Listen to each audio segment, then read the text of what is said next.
So if we want to be inclusive, if we want to be equitable, we need to ask ourselves, am I designing a course that is throwing up barriers to learning?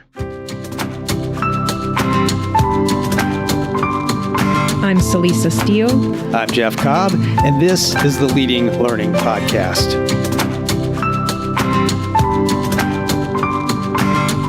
This is episode 304, which features a conversation with Diane Elkins. Diane is co-founder of Artisan e-learning, which does custom e-learning development, and e-learning Uncovered, which teaches people how to develop e-learning for themselves. Diane is also a return guest to the Leading Learning Podcast, and we were fortunate to snag her for another conversation. She's insightful and savvy about learning design and someone who leads by example. Diane and Jeff talk about how COVID elevated the status of online learning and accelerated its acceptance, and the likely long-term implications of that pandemic-driven shift to online. They also discuss meaningful interactivity, accessibility, diversity, equity, and inclusion, and why Diane favors the terms access and ability. They talk too about augmented, virtual, and mixed reality, and how it's important for tech tools to add value, not just a cool factor. Jeff and Diane spoke in March 2022.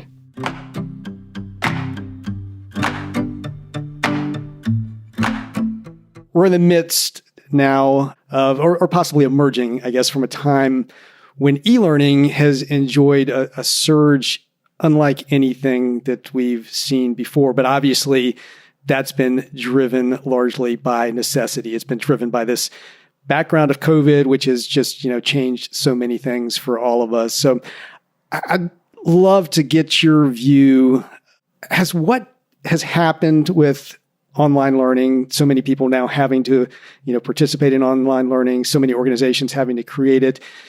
Do you think that's represented a net gain or a net loss for e-learning? And I'm thinking mainly in terms of, how people perceive it, how receptive they are to it, and then of course the actual quality of the e-learning experiences that are out there at this point.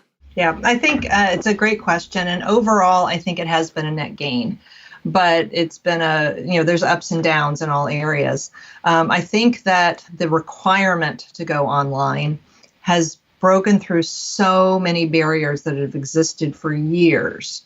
Whether it's an organization saying, we can't afford this platform, we can't afford a learning management system, we can't afford a good web conferencing tool, whatever it is. Well, they got it done. They removed a lot of bureaucratic and financial barriers. Or I've been talking to a lot of folks. I was talking to a couple people and some of our association clients who said, yeah, this stuff was on our roadmap and this accelerated it. So change that might have taken 3 years, they did in 3 months. And so I think a lot of organizations have been able to move forward very, very rapidly. It's also broken down a lot of barriers in terms of you can't teach X online. Whatever X is, you have to do it in the classroom. You couldn't possibly have this experience online. And sure, I'm the first to agree that not everything is perfect for e-learning, but I think a lot of people had preconceived notions and prejudices around e-learning. That also got broken down. I had one client there was one course I worked with them on, and I flew around the country to help them. And, oh, no, we have to do this in person. We have to do it. Well, guess what? They're doing it online and they're reaching more people. So when I've been talking to a lot of clients recently, reach is a huge, huge aspect. Is the move online has removed so many barriers, especially for associations and other training service providers. Geographic reach, especially with associations, very often their in-person programs are in key cities around the U.S. And if you don't live in one of those key cities, you're traveling, which means more money, more hassle. You may not have that money, you may not have that time, or you have to be in an area where there's a chapter. So it's opened it up geographically, it's opened it up internationally, it's reduced socioeconomic barriers. Maybe, sure, my boss says I can go drive 3 hours to that city and stay overnight for that 2-day course, but I don't have reliable childcare, or I don't have a reliable car. So moving things online has removed so many barriers. Or I was talking to one person who said their attendance at online conferences has been through the roof because before an organization would only have the money to send their director. But now they can send the director and 3 people below them. So just the reach and the equity of being able to get more or get training in the hands of more people without the huge financial and lifestyle barriers of traveling to training has been massive. And do you think people are coming around to the idea that e-learning really can be effective? I mean, possibly as good as or better than what happens in the classroom? Because I feel like there's just traditionally been a very visceral reaction against that. People just think that face-to-face, meaning, in person, in the room, is just always going to be superior, even though we know the research, doesn't necessarily support that. You think people are coming around? I think people are more open to having a conversation. There will still be some topics that are better in the classroom. There will still be people who just prefer the classroom. I mean, one thing that is a challenge is just sitting at your computer, looking at your screen all day. Going to training shakes things up a little bit. And just the same format, just constantly looking at the screen all day is challenging. So, you've got better networking opportunities. I go to a lot of conferences. A lot of them are back in person. And I would rather go in person for the networking opportunities.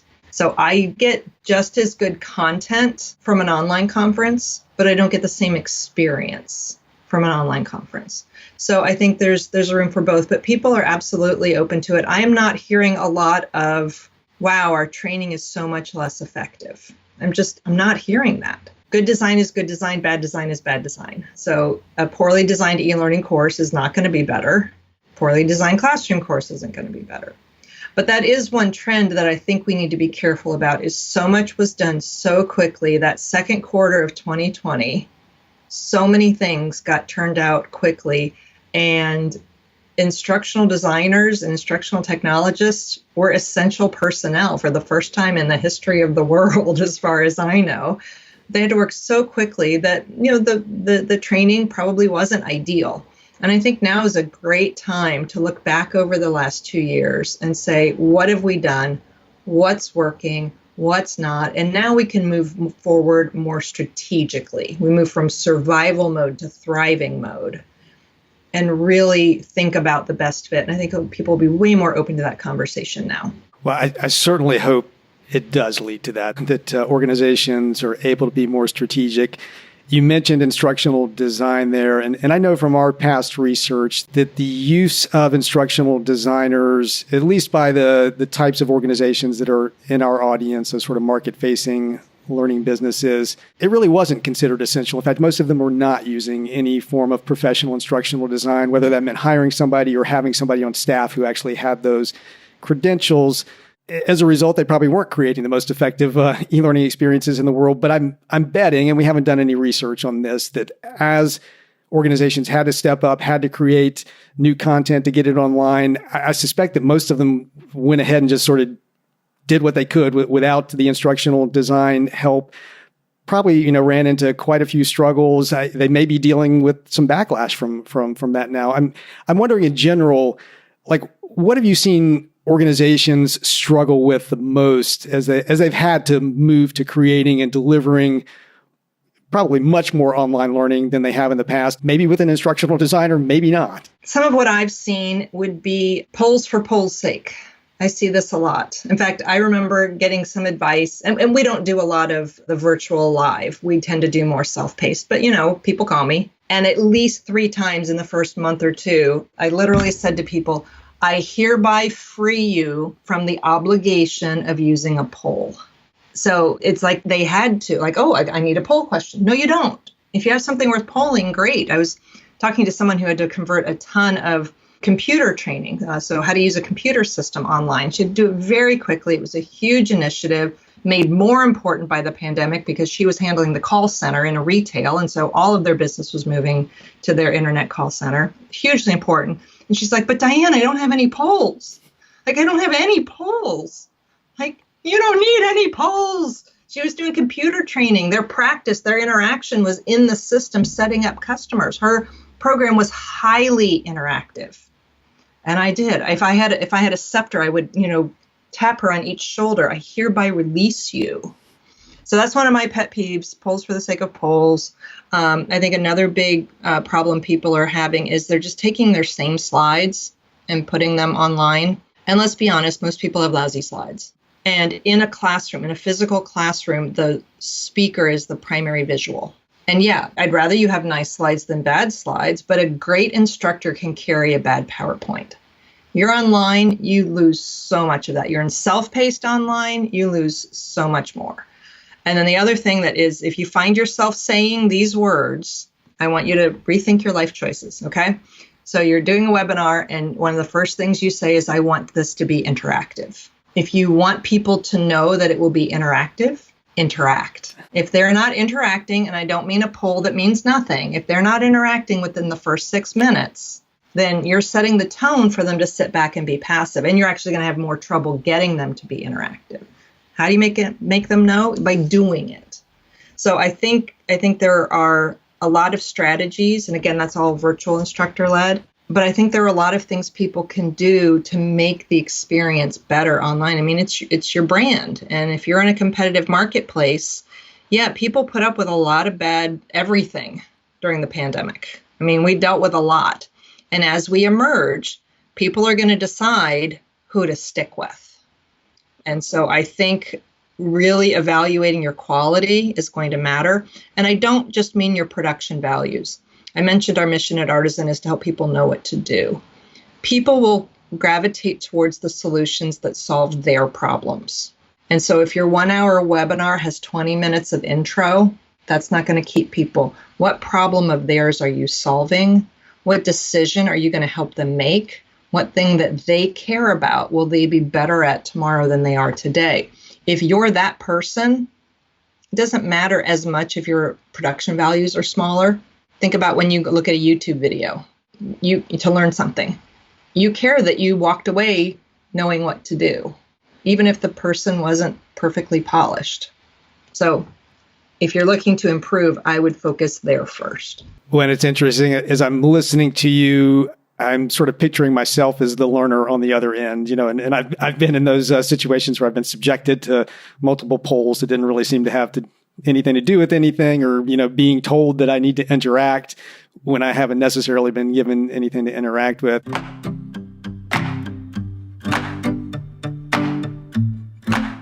I wonder what your sense is of kind of the average learner in all of this, and what they might be struggling with as they have to shift to doing more of their learning online. And part of it, I'm sure, is just the experience itself, like we've just been talking about the quality of that experience.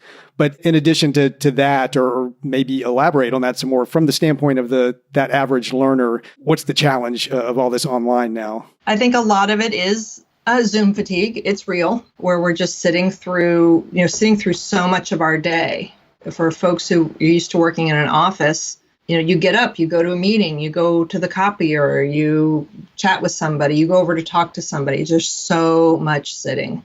So I think we need to be careful with if you're in a live environment. I love that people turn on their video cameras now more than they ever did before. I just taught a course on how to use Articulate Storyline, 2 of them. A 2-day course on a Thursday, Friday, a 2-day course on a Monday, Tuesday for different organizations. One of them had a platform where we could use video. One of them didn't. The one with the video was so much more engaging for everybody because everybody had their camera on, and we could, you can see each other's reactions. The people got to know each other a little bit better. I think they were more likely to ask a question because of the connection. These are not studies. This was just my experience doing a back-to-back. The other one felt so much more one way. So I love the fact that people are willing to put on their videos, but I also think if that's your style, make it okay for people to not turn on their video periodically. Because I have a under my desk treadmill. Well, if I've got my camera on, I can't use it because, I'm probably going to make people dizzy rocking back and forth walking on my treadmill. So if we make it okay, whether it's in the training or in meetings or whatever, to turn off the camera, I think that's helpful. But that's also one of the advantages of self-paced e-learning is I can move around. I can go take it on my couch. I can go sit out on my patio. I can do it while I've got my treadmill going. I can do it in more places at more times. I could take it on my iPad maybe. So I think there are some advantages to that self-paced e-learning. And your average learner, they won't necessarily know, oh, that person didn't use good instructional design to solve my problem, but they'll walk away going, that was worth my time or that wasn't. And people will go back to things that made their lives easier. And if it wasted their time, they're not going to go back. They're going to, instead of going to you, they're going to go find it on YouTube instead. And you talked quite a bit there about video, both using it live and people being able to see and interact with each other. But even what we're able to do in self-paced now, the quality of the video, the deliverability of the video, I mean, that to me feels like one of the bigger leaps forward in what's possible with e-learning. But I'm wondering, in addition to that, beyond that, if you look at the state of e-learning now versus where we were a decade ago, and leaving COVID aside, just the evolution of it. I mean, where do you think we've really made significant progress in e-learning? Being a high quality, effective approach to addressing problems and opportunities that can be addressed with learning, and where is there just still a lot to be done to realize the potential? So I think in the past 10 years, the biggest change is that the tools are easier to use to develop it. And that's a blessing and a curse. It's made it more accessible to any number of organizations who, you don't have to hire a programmer. And some of that dates back farther than 10 years, but the tools are easier to use. That's the blessing. The curse is that it puts the tools in hands of people who don't know how to use them. So I can give you PowerPoint. That doesn't mean you can make a good slide. Well, I can give you Storyline or Rise. Articulate Rise is extraordinarily easy to use. If you are even a remotely competent office worker, you can use Rise. But I've also seen it abused where people take what could have been a 2-page PDF and break it up into all these little pieces, and you have to click 47 times to get that 2 pages of information because they wanted to make it interactive. So I think we need to be careful about, like you said, the value of instructional design in the process. So I think technologically speaking, it's easier to use and it's also easier to consume. People can use their tablets and their mobile devices, their phones. But that also presents challenges. How do you provide a great experience that works on a phone and a humongous monitor? And not all of the tools are good at that. Some are better at it than others. So in many cases, you have to use really purposeful design. Those are some of the positives. I think some of the things we're still struggling with. It's a woman named Cami Bean who coined a term called clicky, clicky, bling, bling, where you're just, putting in clicks or coolness just for coolness. I'm seeing that now happen with some AR. I'm seeing some really cool things happening in AR, and I'm seeing other people basically make a click to reveal or a multiple choice. And now I got to use this, hold my phone up in the air and point it in different directions just to get a multiple choice quiz. So can it be used in a really effective, cool, strategic way? Yes. But can it also just be a lot of, flash in the pan? Yeah. So again, it comes back to being strategic. And obviously there are plenty of mistakes that organizations can make when they're developing e-learning, and ones that they tend to make. We've talked to you about that before, some of the common ones that organizations make in developing e-learning experiences. We'll definitely be sure to link to our previous conversation with you in the show notes. But what I'd really like to focus on here, though, is a specific area that seems to so often get overlooked. So I would put it in that kind of mistake, and that's accessibility. And I'm thinking of accessibility broadly, and I know you like to frame it really within the broader discussion of diversity, equity, and inclusion. But can you give us an overview, well, really of how you think about it, how you do kind of frame accessibility, and then what the issues tend to be with how organizations can address it in the best possible way? Sure. So as an instructional designer or an e-learning developer, I'm making design choices every day that in many cases will determine whether or not somebody has the chance to get better at their job. Is that my job? Is it my job to determine who gets to get better at their jobs? Because if I were to say who has the right to get better at their job, most people would say everybody. And yet, if I'm designing a slide and I don't give it adequate color contrast, I'm saying, yes, everybody has a right to get good at their jobs, unless you can't distinguish between color, or you have low contrast vision, or you can't read fonts below 9 point. So we are making decisions, not realizing that we might be designing for people with our set of abilities. We're designing for people like us. And that's where so much of diversity, equity, inclusion runs into problems, is when people assume that their experience is the norm and they make decisions based on their experience. And so if we want to be inclusive, if we want to be equitable, we need to ask ourselves, am I designing a course that is throwing up barriers to learning? And sometimes the obstacle is not knowing. I mean, I was in this field for a good 10 years before I ever even considered that that was an option, before I ever even came across it. I mean, it didn't come to me on my own. I didn't just wake up one day and go, oh my gosh, I'm excluding a huge portion of the world. No, somebody had to bring it to my attention. 10 years in the industry. And you can still do that. You can come into this industry and just not be aware of it. So awareness is a huge issue. Another obstacle is the technology. It is not an easy thing to do. I can't just say, here's your 6-step checklist and you're done. Like, you have to learn a lot. I wish it was easier. It's not. It doesn't have to be scary or intimidating, but it takes work to learn how to do it. Another obstacle is people's yeah buts. Yeah, I get that whole accessibility, but we don't work for the federal government. Yeah, I get accessibility, but we don't have anybody in our organization who has a disability. Yeah, but somebody with a disability couldn't do this job. And to those things, I say, well, ask Helen Keller. Ask Helen Keller what somebody can and can't accomplish in their job. That's not my place to say somebody can or can't do something. I have a friend who's visually impaired. She's legally blind. She uses a screen reader. She has a guide dog. She beat me in air hockey once. Now, granted, I'm terrible at air hockey, but still, because she could see a big red puck on a big white playing field. We can't assume to know, but somebody can and can't do. And for the people who say nobody with a disability is in our organization or has this job, we don't know that. So many disabilities are what are called hidden disabilities.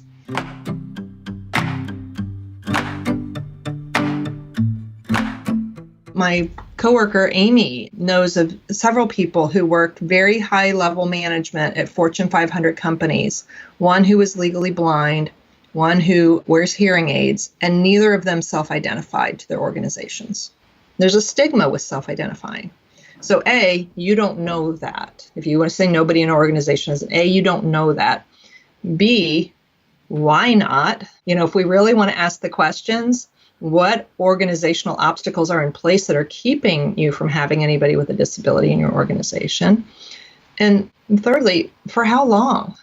I was talking with someone at a disability group in a large organization the other day, and they said all ability is temporary. That hit me really hard. And so we need to remember that ability is a spectrum. It doesn't just mean fully blind or fully deaf.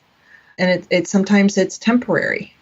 I might not be able to use a mouse because I just had carpal tunnel syndrome. That's a temporary disability. Maybe I can use a mouse, but I'm not super precise with it.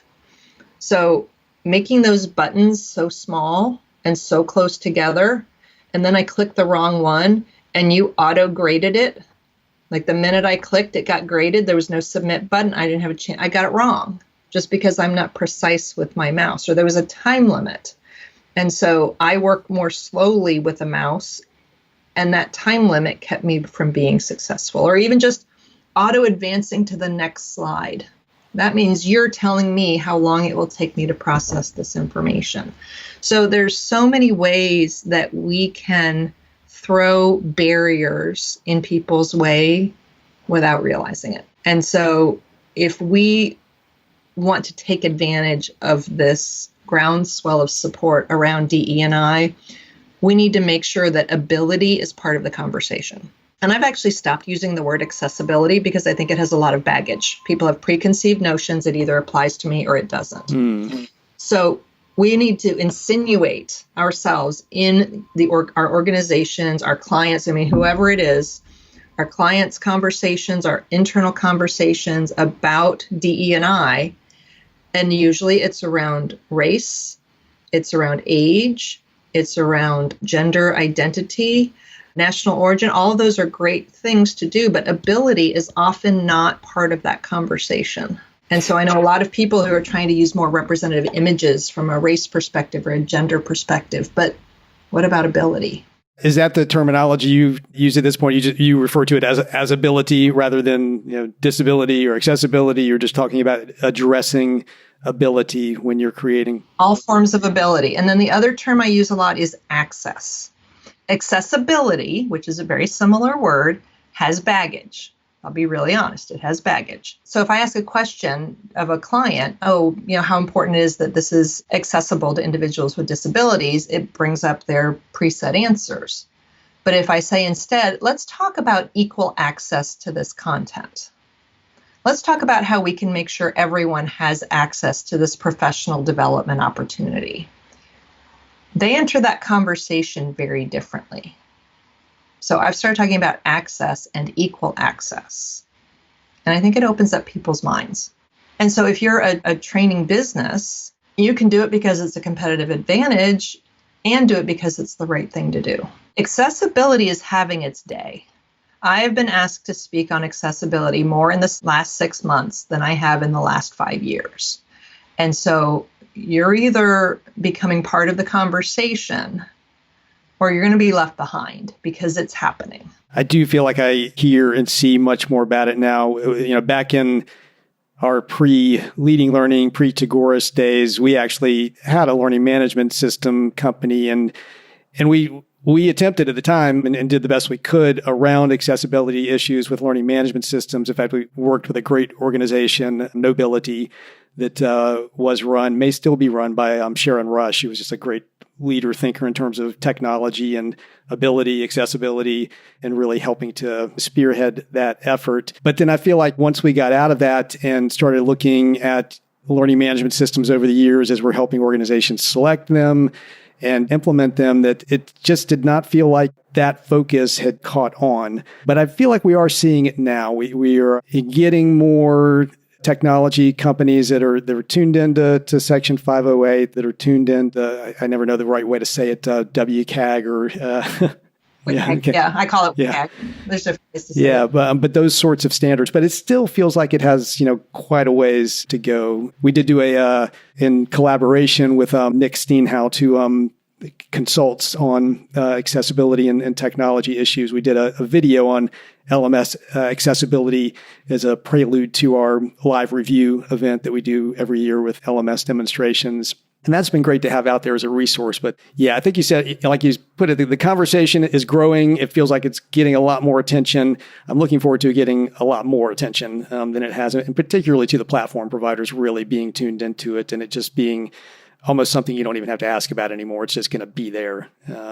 Yeah, and that's part of what we want. Very, very often, e-learning is like the little brother running behind the cool kids. Like if you've ever seen the movie Christmas Story, Ralphie is going to school and his little brother is running way behind. Wait for me.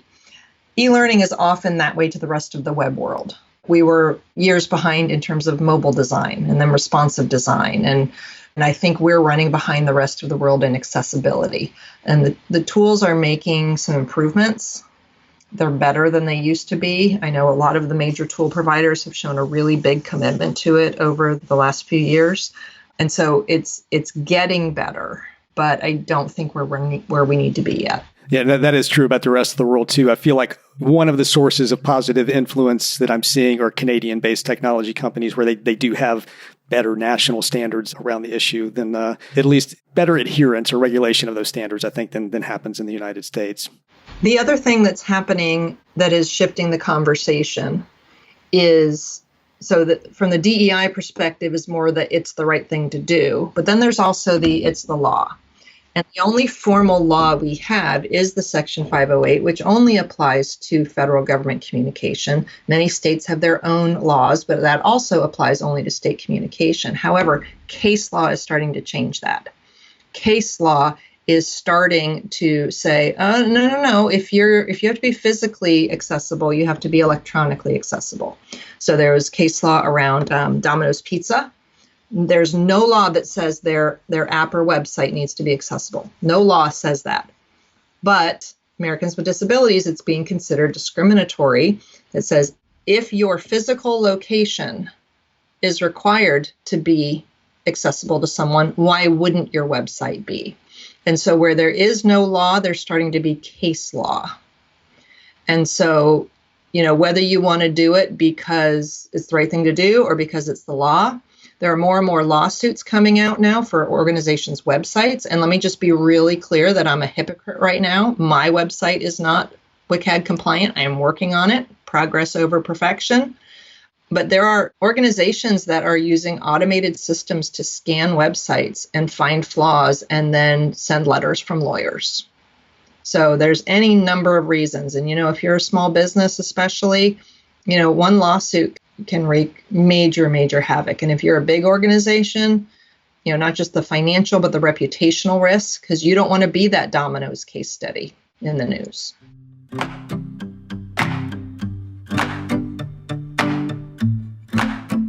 Clearly, things are always evolving in a technology-driven field like e-learning, and even our understanding of learning itself, with or without an E, has been evolving rapidly in recent years. I'd be interested to know, how do you keep up? And, what are some of your go-to sources and resources that you'd be open to sharing with listeners? So some of the ways I stay up to date would be, for me, the three main organizations to follow would be ATD, Association for Talent Development, the Learning Guild. They used to be called the E-Learning Guild, but they dropped the E, and then Training Magazine.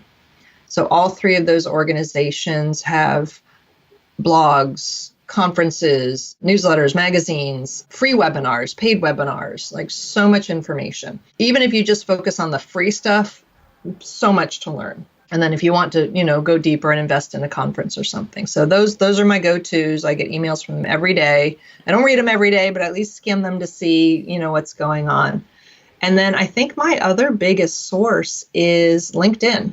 So you connect to, some of the right people, and they're just constantly posting articles. And then what you start liking, you start seeing more of, and then you connect to other people. And my feed is full of accessibility stuff right now, and partially because I think there is a groundswell, but partially because I started liking people's posts and commenting on people's accessibility posts and posting my own accessibility posts. So then that draws more people who talk about accessibility. So now there's more accessibility in my feed.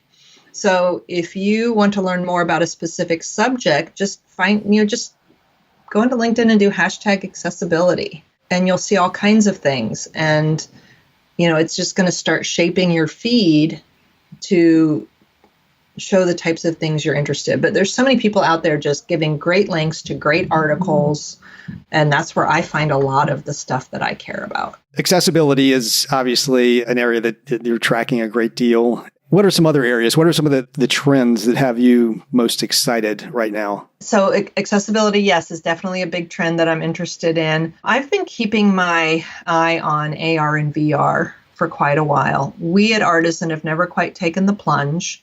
We're very market driven, like many of you listening here, and we haven't had a lot of requests for it. So we haven't really done much in terms of diving in. But it's something I've been watching, and we are actively looking for the right business case for it to really do something where the technology is an improvement. Like I went to a conference years ago, and it was VR, so you got to wear the headset, and it was around a physical plant type thing. Like I don't remember exactly, was it air conditioning systems or something like that. And it was a virtual reality, a space that's actually very difficult to get to, and it would be hard to take a bunch of people there. And so you get to look around, and certain places you could focus on a button and it pops up with more information. And I get the you can't be there part, but I'm wearing this thing on my head for what could have been accomplished with a few photographs because it was a click to reveal. Like, don't make me put that thing on my head for a click to reveal. But I've also seen some that are really cool. I just saw something so cool down at down at Training Magazine's conference was recently in Orlando. And David Metcalf from the University of Central Florida was showing this. I think it would be considered mixed reality. You didn't have to wear a headset, which is always a bonus for me. I don't like them. And it was a COVID simulator. And you might have seen a COVID simulation where somebody coughs and you see a simulation of their particles going wherever. Well, here instead, you put up your phone and it shows your office because you're looking through your camera at your office or your space. And this imaginary person walks through and coughs and you see stuff going on your desk. Oh, wow. Like that has real advantage. Like that would be so much more impactful to see how my office is set up as opposed to put this on my thing, put this on my head, and I get a click to reveal. Like that's where the technology is really making a difference in how people are perceiving that content. So that's what excites me, is not the coolness of the technology, but where it's used in a really smart way where another technology, a simpler technology, wouldn't get you as far. Because that stuff's expensive. I know it's getting easier. Everything's getting easier. That stuff's still expensive. So I want to make sure that people are getting something for that extra investment and for that potential extra usability. If I have to download an app or something, there's some extra steps I have to take, make it worth my while. Yeah, I feel like with virtual reality and augmented reality, we're at a point that maybe is similar to kind of like the mid 90s or so with video. Because when I first got into e-learning, we were trying to do video, but it was expensive. It was hard. There were just a lot of, technical difficulties around it.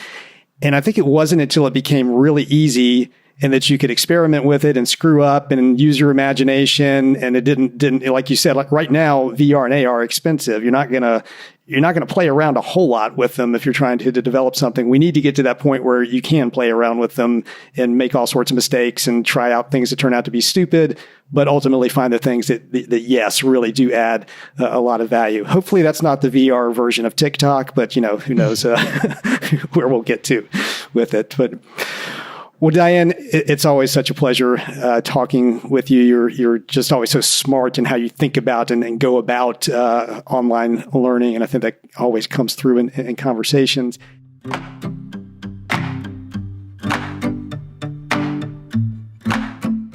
Diane Elkins is co-founder of Artisan e-learning and eLearning Uncovered. And as you just heard, someone who's incredibly thoughtful about what goes into creating good, equitable, and impactful learning. You'll find links to learn more about Artisan e-learning and eLearning Uncovered in the show notes for this episode at leadinglearning.com/episode 304. At leadinglearning.com/episode 304, you'll also find a link to Diane on LinkedIn, where you can connect with her personally and see some of the great resources and ideas she shares there. In the show notes, you'll also see options for subscribing to the podcast. We'd be grateful if you would subscribe if you haven't yet, as subscriptions give us some data on the impact of the podcast. We'd also be grateful if you'd rate us on Apple Podcasts, especially if you find the Leading Learning podcast valuable. Celise and I personally appreciate it, and those reviews and ratings help us show up when people search for content on leading a learning business. Just go to leadinglearning.com/Apple to leave a rating. Lastly, please spread the word about Leading Learning. At leadinglearning.com/episode 304, there are links to find Leading Learning on Twitter, LinkedIn, and Facebook. Thanks again, and see you next time on the Leading Learning Podcast.